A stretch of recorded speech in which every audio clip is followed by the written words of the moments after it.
Guys, നമ്മൾ extra time എന്ന് പറഞ്ഞിട്ടുള്ളൊരു സീരീസ് മുമ്പ് ചെയ്യാറുണ്ടായിരുന്നല്ലോ. പിന്നീട് എനിക്ക് പേഴ്സണലി ഒരു മടുപ്പ് തോന്നിയിട്ടാണ് അത് നിർത്തിയത്. ആ ഒരു സീരീസിൽ ഒരു സെഗ്മെന്റ് ആയിരുന്നു ടച്ച് ലൈൻ എന്ന് പറയുന്നത്. അതായത് ഫുട്ബോളുമായി ബന്ധപ്പെട്ടിട്ടുള്ള വ്യക്തികളുടെ വാക്കുകൾ, അതുമായി ബന്ധപ്പെട്ട് കാര്യങ്ങളൊക്കെ ഡിസ്കസ് ചെയ്യുന്ന ഒരു രീതിയായിരുന്നു അത്.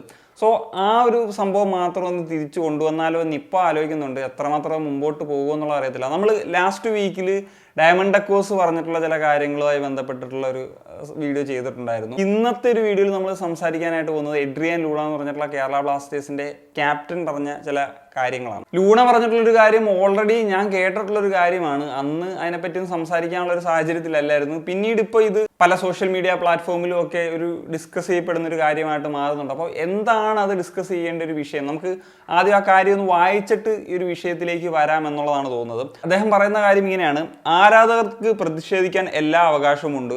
എന്നാൽ ഒഡീഷയ്ക്കെതിരായ വിജയത്തിന് ശേഷം ഞങ്ങൾ ആരാധകരുടെ അടുത്തെത്തിയപ്പോൾ വൈക്കിംഗ് ക്ലാപ്പിൽ അവർ പ്രതിഷേധിച്ചു. അത് അത്ര നല്ലതല്ല. മാനേജ്മെന്റുമായി നിങ്ങൾക്ക് എന്തെങ്കിലും പ്രശ്നമുണ്ടെങ്കിൽ അത് ഫാൻ ഫോറത്തിൽ ആന്തരികമായി പരിഹരിക്കണം.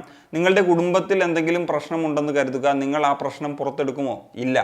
നിങ്ങൾ ആന്തരികമായി പരിഹാരം കണ്ടെത്തും. അതേ നടപടി ഇവിടെയും ചെയ്യണം. സ്റ്റേഡിയത്തിൽ ആരാധകർ പ്രതിഷേധിക്കുമ്പോൾ അത് ഞങ്ങൾ കളിക്കാർക്കെതിരെയുള്ള പ്രതിഷേധമായി തോന്നും.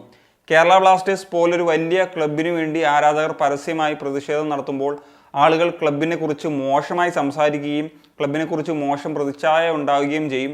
ഞങ്ങൾക്ക് അതൊന്നും ആവശ്യമില്ല. ഈ ഒരു കാര്യം വായിച്ച സമയത്ത് എനിക്ക് തോന്നിയിട്ടുള്ളൊരു കാര്യം, ഇതിപ്പോൾ ലൂണ അല്ലാണ്ട് ഇപ്പോൾ കേരള ബ്ലാസ്റ്റേഴ്സിൻ്റെ CEO ആയിട്ടുള്ള ചാറ്റർജി അണ്ണനോ അല്ലെങ്കിൽ SD ആയിട്ടുള്ള കരോളിസ് കിൻഗിസോ ഓണറായിട്ടുള്ള നിഖിൽ പ്രസാദോ ആരെങ്കിലും ആയിരുന്നു പറഞ്ഞെങ്കിൽ തീർച്ചയായിട്ടും അവർ എയറിൽ കയറാനുള്ള സാധ്യത വളരെ കൂടുതലായിരുന്നു. നമുക്കറിയാമല്ലോ ഇവരുടെ ഒബ്സഷൻ സംഭവം, സസ്റ്റൈനബിലിറ്റി സംഭവം, അല്ലെങ്കിൽ ആംചെയർ വാരിയർ സംഭവം, ഈ കാര്യങ്ങളൊക്കെ പറഞ്ഞ് എയറിൽ കയറിയിട്ടുള്ളവരാണ് ഇവരൊക്കെ. പക്ഷെ ലൂണയെ സംബന്ധിച്ചിടത്തോളം നമുക്കറിയാം കേരള ബ്ലാസ്റ്റേഴ്സ് ആരാധകരുടെ ഇടയിൽ ഒരു ഗോഡ് പ്രൊഫൈലുള്ള താരമാണ്, അല്ലെങ്കിൽ കേരള ബ്ലാസ്റ്റേഴ്സിൻ്റെ ഒരു ലെജൻഡാണ് അദ്ദേഹം.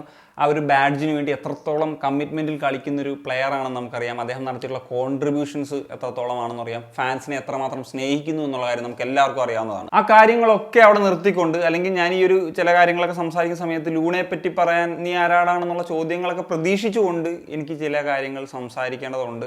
കാരണം ഈ പറഞ്ഞ കാര്യങ്ങളിൽ ചില പ്രശ്നങ്ങളുണ്ട്. എങ്ങനെയാണ് ഈ ഒരു ഗ്യാലറിക്കുള്ളിൽ ഇങ്ങനെ ഒരു പ്രൊട്ടസ്റ്റ് ഉണ്ടായെന്നുള്ള കാര്യം അറിയാം. നമുക്കറിയാലോ പലതരത്തിൽ ആരാധക കൂട്ടായ്മകളൊക്കെ പ്രതിഷേധങ്ങൾ നടത്താൻ ശ്രമിച്ചപ്പോഴൊക്കെ അത് ഒപ്രസ് ചെയ്യുന്നൊരു സാഹചര്യത്തിലേക്ക് പോയി. പിന്നീടാണ് അതൊരു വോക്കൽ പ്രൊട്ടസ്റ്റ് എന്ന് പറയുന്നൊരു ലെവലിലേക്ക് കാര്യങ്ങൾ മാറിയത്. ഞാൻ എങ്ങനെ ഒപ്രസ് ചെയ്തു എന്നുള്ള കാര്യമൊന്നും ഇനി എക്സ്പ്ലെയിൻ ചെയ്യേണ്ട കാര്യമില്ല. അതൊക്കെ നിങ്ങൾക്ക് അറിയാവുന്നതാണ്, അല്ലെങ്കിൽ നമ്മൾ തന്നെ പലപ്പോഴും പറഞ്ഞിട്ടുള്ളൊരു കാര്യമാണ്. സോ അത്രയും ഒക്കെ ഒപ്രസ് ചെയ്തിട്ടാണ് ഇങ്ങനെ ഒരു ഓപ്പർച്യൂണിറ്റി അല്ലെങ്കിൽ വോക്കലായിട്ട് നമുക്ക് പ്രതിഷേധിക്കാമെന്ന് പറയുന്ന ഒരു ലെവലിലേക്ക് കാര്യങ്ങൾ നീങ്ങുന്നതും പിന്നീടാണ് ആ കാര്യങ്ങളൊക്കെ സംഭവിക്കുന്നത്. സോ ആ വൈക്കിംഗ് ക്ലാപ്പ് മൊമെന്റ് മാത്രമല്ല, മൊത്തത്തിലുള്ള പ്രൊട്ടസ്റ്റിനെ പറ്റിയിട്ട് തന്നെയാണ് ലൂണ പറഞ്ഞിട്ടുള്ളൊരു കാര്യം എന്ന് പറഞ്ഞു കഴിഞ്ഞാൽ, പ്രതിഷേധങ്ങൾ എന്ന് പറയുന്നത് തീർച്ചയായിട്ടും മാനേജ്മെന്റിനെതിരെയാണ്. അത് താരങ്ങൾക്കെതിരെ തോന്നുന്നുവെങ്കിൽ അത് തോന്നൽ മാത്രമാണ്. കാരണം മാനേജ്മെന്റിനെതിരെയുള്ള പ്രതിഷേധങ്ങൾ മാത്രമാണ് അത് എന്നുള്ളത് മനസ്സിലാക്കിയാൽ മതി. പിന്നെ പറയുന്നൊരു കാര്യമാണ്, ഫാമിലിക്കുള്ളിൽ ഒരു പ്രശ്നം ഉണ്ടെങ്കിൽ അത് പുറത്തിടുമോ? അത് ഫാമിലിക്കുള്ളിലല്ലേ തീർക്കേണ്ടത്? അത് ഫാൻ ഫോറം പോലത്തുള്ള വേദികൾ ഉപയോഗിക്കുക എന്നുള്ളതാണ് പറയുന്നത്. ഇപ്പം ഫാൻ ഫോറം എന്ന് പറയുന്നത് 100-ൽ താഴേക്ക് ആളുകൾ മാത്രം പങ്കെടുക്കുന്ന ഒരു പരിപാടിയാണ്. ഇപ്പം ഈ ഒരു ഫാൻ ഫോറത്തിന് എനിക്കും ഇത് കിട്ടിയിട്ടുണ്ടായിരുന്നു. കാരണം സീസൺ ടിക്കറ്റ് ഹോൾഡേഴ്സിനൊക്കെ അതുണ്ടായിരുന്നു. പക്ഷേ ഞാൻ നാട്ടിലില്ലാത്തതുകൊണ്ട് എനിക്കത് പോകാൻ പറ്റിയില്ല. പക്ഷെ ഒരു കാര്യം മനസ്സിലാക്കണം, ഫാൻ ഫോറത്തിൽ വരുന്നതിനേക്കാൾ കൂടുതൽ പതിനായിരക്കണക്കിന് ആളുകളാണ് ഓരോ മത്സരത്തിലും ടിക്കറ്റ് എടുത്ത് സ്റ്റേഡിയത്തിൽ എത്തുന്നത്. അപ്പം അവരവരുടെ ഒരു പ്രതിഷേധങ്ങൾ ഏത് തരത്തിലാണ് കാട്ടേണ്ടത്? പിന്നെ ഇത് ലോകത്തിൽ ആദ്യമായിട്ട് നടക്കുന്ന ഒരു സംഭവമൊന്നും അല്ല. ഇപ്പോൾ ഇന്ത്യയിൽ തന്നെ പല പ്രമുഖ സക്സസ്ഫുൾ ആയിട്ടുള്ള ക്ലബ്സ് അവർക്ക് ചെറിയ പാളിച്ചകൾ സംഭവിക്കുമ്പോൾ പോലും അവർ ഏത് തരത്തിൽ അഗ്രസീവായിട്ടാണ് പ്രതിഷേധങ്ങൾ നടത്തുന്നത് എന്നുള്ളത് നമ്മൾ കണ്ടിട്ടുള്ളതാണ്. മാത്രമല്ല ഇപ്പം യൂറോപ്പിലോട്ടൊക്കെ നോക്കിക്കഴിഞ്ഞാലും എത്ര ഫാൻസ്, ഈ അടുത്ത് തന്നെ നമ്മളൊരു വീഡിയോ സംസാരിച്ചിട്ടുണ്ട് ടോട്ടനാമിൻ്റെ ഫാൻസ് എങ്ങനെ പ്രതികരിച്ചു എന്നുള്ളത്. അല്ലെങ്കിൽ നമുക്ക് പലപ്പോഴും കാണുന്നൊരു കാര്യമാണ് യുണൈറ്റഡിൻ്റെ ഫാൻസ് ഏത് തരത്തിലാണ്. അങ്ങനെ യൂറോപ്പിലുള്ള പല ക്ലബ്ബുകളുടെ ആരാധകരും അവർക്ക് മാനേജ്മെന്റിനെതിരെയൊക്കെയുള്ള പ്രൊട്ടസ്റ്റുകൾ അവർ എപ്പോഴും ചെയ്തുകൊണ്ടേയിരിക്കുന്നതാണ്. അതുപോലെ ലൂണയുടെ കാര്യം, അദ്ദേഹം ലാറ്റിൻ അമേരിക്കയിൽ നിന്നുള്ള പ്ലെയർ ആണ്. ലാറ്റിൻ അമേരിക്കയിലാണ് ഇത് എനിക്കൊന്ന് യൂറോപ്പിലേക്കാൾ കൂടുതൽ പ്രതിഷേധങ്ങളും ഈ പറഞ്ഞ പോലെ കുറച്ച് വളരെ അഗ്രസീവായിട്ട് അവിടെ പറഞ്ഞ പോലെ ഒരു അൾട്രാസും ഹൂളിഗൻസ് എന്ന് പറയുന്ന ലെവലിലൊക്കെ ഏറ്റവും ഇതായിട്ട് വരുന്നത് ലാറ്റിൻ അമേരിക്കയിലാണ്. സോ അങ്ങനെ ലാറ്റിൻ അമേരിക്കയിൽ നിന്ന് വരുന്ന ഒരാൾ ഇങ്ങനെ പറയുന്നത് എനിക്ക് അറിഞ്ഞുകൂടാ എന്തായിരിക്കും എന്നുള്ളത്. കാരണം നമുക്കറിയാലോ നമ്മുടെ ഫാൻസ് ഒക്കെ എപ്പോഴും ഒരു മയപ്പെടുത്തിയാണ്. ഇപ്പം മറ്റ് ഇന്ത്യയിലെ തന്നെ ക്ലബ്ബുകളുടെ കാര്യം എടുത്തു കഴിഞ്ഞാൽ പോലും മയപ്പെടുത്തിയിട്ടാണ് എല്ലാ കാര്യങ്ങളും പ്രതിഷേധങ്ങളും കാര്യങ്ങളും ഒക്കെ ചെയ്യാറുള്ളത്. അങ്ങനത്തെ ഒരു സാഹചര്യത്തിലാണ് ഇങ്ങനത്തെ ഒരു ടോക്ക് വരുന്നത് എന്നുള്ളതാണ്. ഇപ്പം ഈ ഒരു ക്ലബിനെയൊക്കെ സപ്പോർട്ട് ചെയ്യുന്ന ആരാധകർ ഉറപ്പായിട്ട് അവർ പേഴ്സണലായിട്ടുള്ള ഒരു ഇൻട്രസ്റ്റോ അല്ലെങ്കിൽ ക്യാഷോ ഒന്നും അല്ല ഇതിൽ നിന്ന് പ്രതീക്ഷിക്കുന്നത്. അവരുടെ ക്ലബിൻ്റെ സക്സസ്സും അതിൽ നിന്ന് കിട്ടുന്ന സന്തോഷവും മാത്രമാണ്. പിന്നെ കേരള ബ്ലാസ്റ്റേഴ്സിൻ്റെ കാര്യം എടുത്തു കഴിഞ്ഞാൽ എന്തുകൊണ്ട് ഇതുപോലും ഒരു ടോളറേറ്റ് ചെയ്യാൻ പറ്റുന്നില്ല പ്ലേയേഴ്സിനും അല്ലെ മാനേജ്മെൻറ്റ് സൈഡിനും എന്ന് ചോദിച്ചു കഴിഞ്ഞാൽ, ഇത്രയും നാൾ ടേക്കൻ ഫോർ ഗ്രാൻഡഡ് ആയിരുന്നു കാര്യങ്ങൾ. കാരണം എന്ത് ചെയ്താലും ഇജ്ജ് പൊളിക്കുമുത്തേ, അല്ലെങ്കിൽ നിങ്ങൾ 10ാമതായാലും എന്ത് പോക്കൃത്തരം കാണിച്ചാലും സപ്പോർട്ട് ഉണ്ടെന്ന് പറയുന്ന ലെവലിലൊക്കെ തന്നെ ആയിരുന്നു കാര്യങ്ങൾ പോയിക്കൊണ്ട്. ഇപ്പം അത് മാറിയിട്ട് ആരാധകർ ഡിമാൻഡ് ചെയ്യാൻ തുടങ്ങിയപ്പോഴത്തേക്കും അത് സഹിക്കാൻ പറ്റുന്നില്ല, അത്രേ ഉള്ളൂ. കാരണം മറ്റുള്ള ആളുകളൊക്കെ ചെയ്യുന്നത് വെച്ച് ഞാൻ പറഞ്ഞില്ല, ഇന്ത്യയിലെ തന്നെ ഫാൻസൊക്കെ ചെയ്യുന്നത് വെച്ച് നോക്കുമ്പോഴത്തേക്കും വളരെ ചെറിയ തോതിലുള്ള പ്രതിഷേധങ്ങൾ മാത്രമാണ് ഇതെന്ന് ഞാൻ പറയത്തുള്ളൂ. അതുകൊണ്ട് തന്നെയാണ് ഇത്രയും നാളൊരു പ്രിൻസസ് ട്രീറ്റ്മെൻറ്റ് കിട്ടിയിട്ട് പെട്ടെന്ന് അത് പോകുമ്പോൾ ഉണ്ടാകുന്നൊരു വിഷമം മാത്രമാണ് ഈ പറഞ്ഞ ഇപ്പം മാനേജ്മെൻറ്റ് സൈഡിൽ നിന്ന് അല്ലെങ്കിൽ പ്ലെയർ സൈഡിൽ നിന്നൊക്കെ പറയുന്ന കാര്യങ്ങൾ.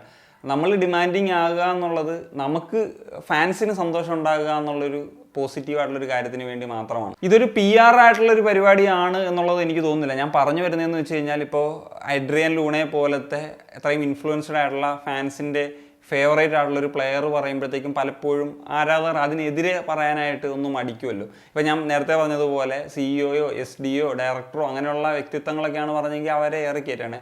ലൂണ പറഞ്ഞതുകൊണ്ട് തന്നെ ഇത് ഇപ്പം വലിയ തോതിലൊന്നും ചർച്ച ചെയ്യപ്പെടുന്നില്ല എന്നുള്ളതാണ്. സോ ഞാൻ പറഞ്ഞല്ലോ, ഇത് ഒരു ഫാൻ ഫോർത്ത് പറഞ്ഞതുകൊണ്ട് അങ്ങനെ ഒരു ഡെലിബറേറ്റ് ആയിട്ട് പറഞ്ഞതാണ് എന്ന് മാത്രം വിശ്വസിക്കുന്നത്. പക്ഷേ ഇത് വേണമെങ്കിൽ ഇങ്ങനെയൊക്കെയുള്ള സാഹചര്യത്തിൽ ഇങ്ങനത്തെയുള്ള സ്റ്റേറ്റ്മെൻറ്റ് ഒരു പൊങ്കാല കിട്ടാൻ സാധ്യത ഇല്ലാത്ത താരങ്ങളെയൊക്കെ ഉപയോഗിച്ചുകൊണ്ട് മാനേജ്മെൻറ്റിന് വേണമെങ്കിൽ ഒരു പരിപാടി ഒപ്പിക്കാൻ. സോ അതുകൊണ്ട് തന്നെ നമ്മളിപ്പം ആര് പറഞ്ഞാലും ഇപ്പം വ്യക്തി എന്നതിനപ്പുറത്തേക്ക് എന്താണ് അവർ പറയാൻ ശ്രമിച്ചത്, അതിനുള്ള കാര്യങ്ങളാണ്, ആ വാക്കുകളാണ് നമ്മൾ ഡിസ്കസ് ചെയ്യപ്പെടേണ്ടത് എന്നുള്ളതാണ്. അതുകൊണ്ട് തന്നെ ഇപ്പം ലൂണ എന്ന് പറയുന്ന ഒരു പ്ലെയറെ അല്ലെങ്കിൽ പേഴ്സണെ ഒക്കെ നമ്മൾ എല്ലാ തരത്തിലും റെസ്പെക്റ്റ് ചെയ്യുന്നു. പക്ഷേ ഈ പറഞ്ഞ വാക്കുകളോട് നമ്മൾ കൃത്യമായിട്ടുള്ളൊരു എതിർപ്പും പറയുന്നു. അതിൻ്റെ കാരണങ്ങളാണ് ഞാൻ ഈ പറഞ്ഞത്. ഇപ്പോൾ പ്രതിഷേധം എന്നൊക്കെ പറയുന്നത്, ഇപ്പോൾ ഒരു കളി ജയിച്ചു കഴിഞ്ഞാൽ ഇനി അടുത്ത കളിയിൽ പോയി നമുക്ക് വീണ്ടും സപ്പോർട്ട് ചെയ്താലോ എന്ന് ചിന്തിക്കുന്നവരൊക്കെ ഉണ്ടെന്ന് എനിക്കറിയാം. പക്ഷേ നമുക്ക് എൻ്റെ ഒരു ആഗ്രഹം ഞാൻ പറയുകയാണ്, നമ്മൾ എല്ലാ കാലത്തും ആ ഒരു മെൻറ്റാലിറ്റി, ആ ഒരു ആറ്റിറ്റ്യൂഡ് കാണിക്കുന്നത് വരെ നമുക്ക് ഈ ഒരു കാര്യങ്ങൾ തുടരണം. അതിൽ നിന്ന് എന്തെങ്കിലും വ്യതിചലിച്ചു കഴിഞ്ഞാൽ അത് എപ്പോഴും നമുക്ക് ഇങ്ങനത്തെ കാര്യങ്ങൾ ഉണ്ടാകുമെന്നുള്ളൊരു തോന്നൽ അവർക്ക് തോന്നണം. ആ തരത്തിൽ വേണം ആരാധകരുടെ ഒരു സമീപനം എന്നുള്ളതാണ് ഞാൻ വിശ്വസിക്കുന്നത്. അല്ലാണ്ട് മോനെ കുഞ്ഞെന്നൊക്കെ പറഞ്ഞിരുന്നു കഴിഞ്ഞാൽ അത് ഈ 11 വർഷം മുതലാക്കിയതുപോലെ ഇവർ മുതലാക്കിക്കൊണ്ട് തന്നെ ഇരിക്കും. ഈ 11 വർഷത്തിനിടയിൽ ആകെപ്പാട് 3 വർഷങ്ങളിൽ മാത്രമാണ് നമ്മൾ ആദ്യം 4 സ്ഥാനത്ത് എത്തിയിട്ടുള്ളത്. ഇതുവരെ ഒരു കിരീടം പോലും ചൂടാത്ത ഇന്ത്യൻ സൂപ്പർ ലീഗിലെ ക്ലബ്ബ് എന്ന് പറയുന്നത് കേരള ബ്ലാസ്റ്റേഴ്സ് ആണ്. ഫാൻസിൻ്റെ കാര്യത്തിൽ ഇന്ത്യയിലെ ബെസ്റ്റാണ്, ഏഷ്യയിൽ തന്നെ 1 ഓഫ് ദി ബെസ്റ്റ് ആണ്. സോഷ്യൽ മീഡിയ ഫോളോവേഴ്സിൻ്റെ കാര്യം എടുക്കുമ്പോഴും എല്ലാത്തിലും, ആ അറ്റൻഡൻസിൻ്റെ കാര്യത്തിലും ഒക്കെ മുന്നിൽ നിൽക്കുന്നൊരു ടീമാണ്.